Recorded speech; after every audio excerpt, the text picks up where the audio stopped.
What's going on, people? We are Tottenham TV back here for another panel session for you guys, and let's introduce the panel first. We've got Sim as always, and we've got a debutante on the panel today in Barry, fresh off the watch along on the weekend. We had to sit here and endure that calamity together, but have you got over it? How are you doing? Well, I'm wearing yellow, Ben, to try and be bright and cheerful, and that's about it, really. Apart from that, no. Fair enough. Ash, back on the panel. How you doing, mate? All good, man. I'm surviving as always. Yeah, I think that's what I got to say. We all need to. That's all we are. We're just on all the survival mode at the moment. That's what Spurs fans are up to. But I guess the Arsenal result yesterday put a bit of smiles on our faces, didn't it? 100%. They're in the mud. They're in the mud. They're in the mud. Exactly. If we're going to be in the mud, they need to roll around with us. That's what I'm saying. Yeah. But let's get straight into it, and let's go to the first topic of the panel. And the question is: were Spurs unlucky to lose against Bournemouth on the weekend? I mean, the stats. If you just look at the stats without really looking into the game, you would have thought maybe Spurs were a bit unlucky to come away with nothing. But we'll start with you, Barry. Do you think it was unlucky to come away with nothing? Look, I think, like you say, if you look at the stats and you look at the way, especially the way we came out in that second half, you could probably, without seeing the game, you could probably sit there and go, yep, an unlucky pass, a missed dribble, another bad, but 2 or 3 moments in that game, you could probably argue that maybe we were a bit unlucky, but absolutely we weren't unlucky. We deserved, if Bournemouth like what would have happened the week before, if Bournemouth had left not even getting a point, they would have felt hard done by. But Barry, 24 shots, 8 on target, 8 off target. Were they not riding their luck a little bit, Bournemouth? Well, if Richarlison could find the target from 6 yards out, then it's a different story, right? And I think this is what it is with games. It's fine margins. Sanchez gets his foot in and it goes the other way. It doesn't go into the path of Billings, and it's fine margins. So you can sit there and say, "Yep, we had 24 shots, we dominated possession, especially at the start of that second half, where I think it was up to 74% at one point." But if you don't take your chances and you aren't creative enough, then you've only got yourselves to blame. Ash, what are you feeling? Was there any element of luck in Bournemouth's win on the weekend?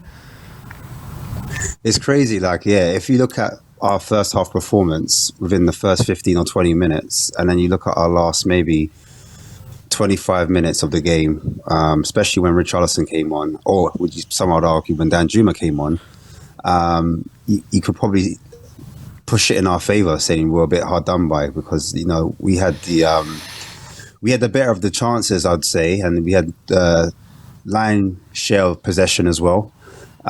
We were pinning them back, but if it was the other way around, and it was like a Man City coming at us, or a Liverpool, or a Chelsea coming at us, and then we won 3-2, you'd just say there, we just play good counter-attacking football. So what can I say? And that's what we do. That's our game plan. Our game plan is counter-attacking football. But guess what? It just happened to us. They took their chances, as Barry was saying, and we didn't. And when you are fighting for the inches, do you know what I mean? In elite sport, that's what it comes down to. Who wants it more? Those fine margins, they came up on top. And that's what it came down to. They defended better than us, and they put the ball in the back of the net, and that's the aim in the game. So are we lucky? Are we unlucky? I'd say no. I mean, I think the result was fair. When we did have our chances, when we did have our possession, we didn't create enough quality chances, I'd say. You look at the XG, etc. We did have a few chances, but it was the amount of quality chances we created. From what I saw, anyway, in my opinion, I felt they had the better of the chances. But that was down to us as well. We made mistakes, and I think they forced the mistakes out of us as well. So yeah. No, I think that's a fair assessment. But if you take this game in total isolation and just look at the facts of the game there, individual errors cost us once again for all three of the goals we conceded, really. We did put a lot of pressure on in that second half and created a few openings. You know, Harry Kane should have scored maybe even in the first half as well. We did get 2 goals behind us as well. I mean, Stellini did as well do a few tactical shifts. By the end of it, we had all of our attacking talent on the pitch. We had Danjuma, we had Richarlison, we had Kane, we had Sonny, we had Kulusevski. And also when Sanchez did come on, what I liked from Stellini that he did shift Romero over to the left side and put Sanchez on the right, where we know Sanchez is absolutely dreadful on that left-hand side. But what I was saying, if you take this game in total isolation, that you could say that there is an element of luck that Bournemouth 2 take 3 points. But when you look at everything on a whole and look at this thing and these individual errors keep consistently happening time and time and time again, I would say no, it's not lucky, and Bournemouth completely deserve it. How are you feeling about it, Sim?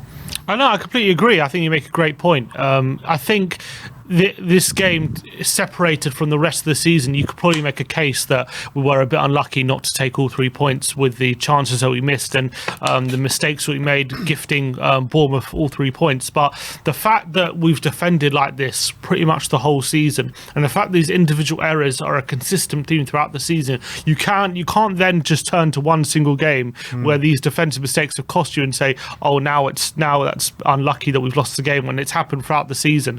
So I think when I assess the game, I think first half started well on top, should have maybe gone for more goals. We sat back in the second part of the first half and deservedly conceded the equaliser. We allowed Bournemouth back into the game, allowed them a bit of control. And that first half, they ended that half atrociously when we were well in control of the game. Second half, another defensive mishap, and we gift them the lead. And then I would say from that moment up until the Richarlison miss right in the 94th minute, it was all Tottenham. We piled on the pressure, we were making changes, and it wasn't just simple changes either. He made offensive changes, changed formation a couple of times, really did things to ask different questions of Bournemouth. And I got to give Stellini credit for that, because that's something that's something that we've criticised Conte for many times this season, and Stellini himself, that he doesn't change the formation enough, he doesn't make too many offensive changes, all these different things, and he did that. Like, I don't think there's anything Stellini could have done, except for maybe not bring Sanchez on in the first place. We'll get into that later, but there's nothing really he could have done to change it more than he did. He put Harry Kane in centre mid to utilise his passing. He put Richarlison and Sonny up front, Danjuma on the wing, Kulusevski in behind.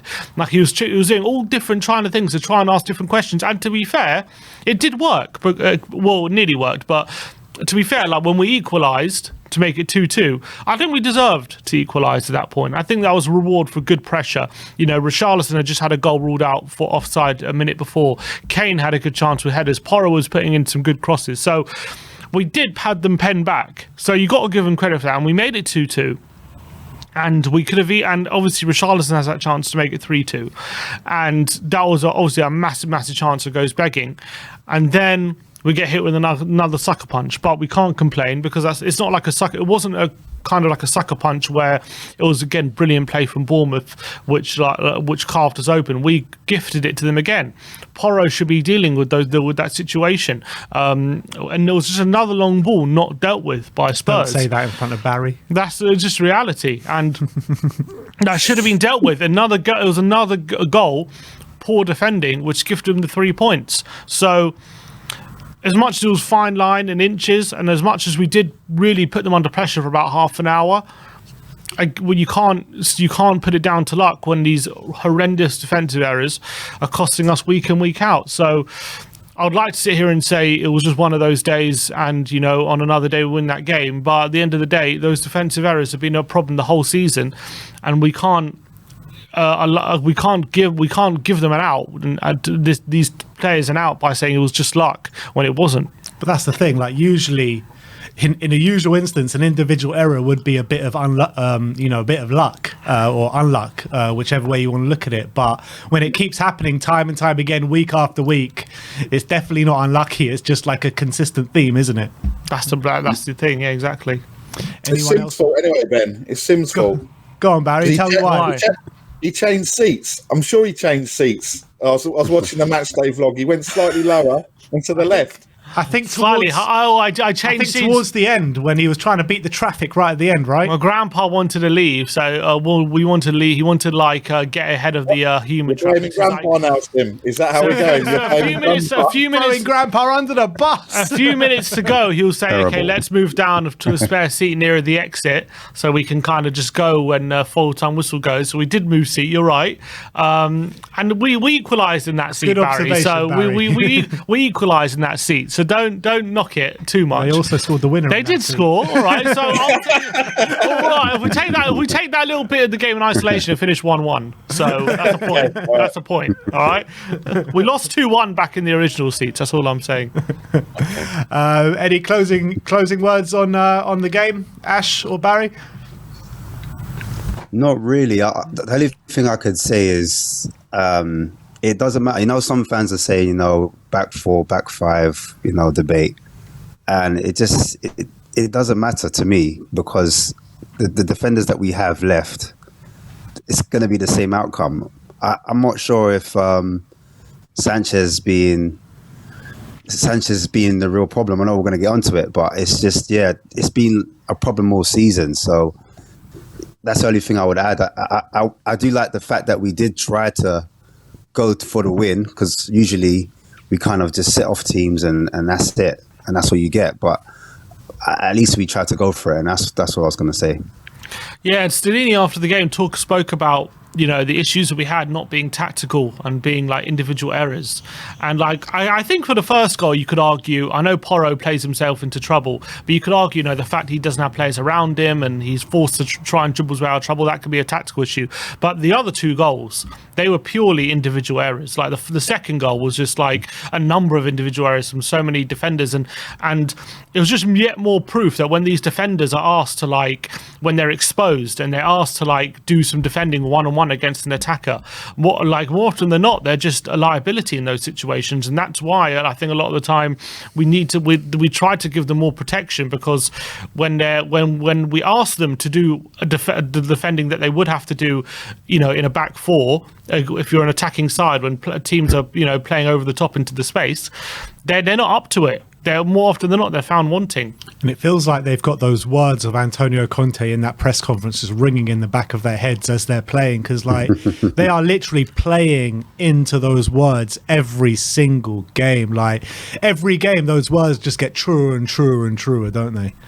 Yeah, don't worry. We go again. 7 cup finals left. And what is it? Since Conte's gone, what was that? Three last-minute goals we've conceded now. Is that right? Everton. Bournemouth. We didn't against Brighton, did we? And so, he was there for Southampton. Okay, not Southampton doesn't count. But okay, so two in 3 games. Yeah, it's ridiculous. And the one that we didn't was just a super lucky win anyway. Yeah, exactly, which we should have lost. Yeah.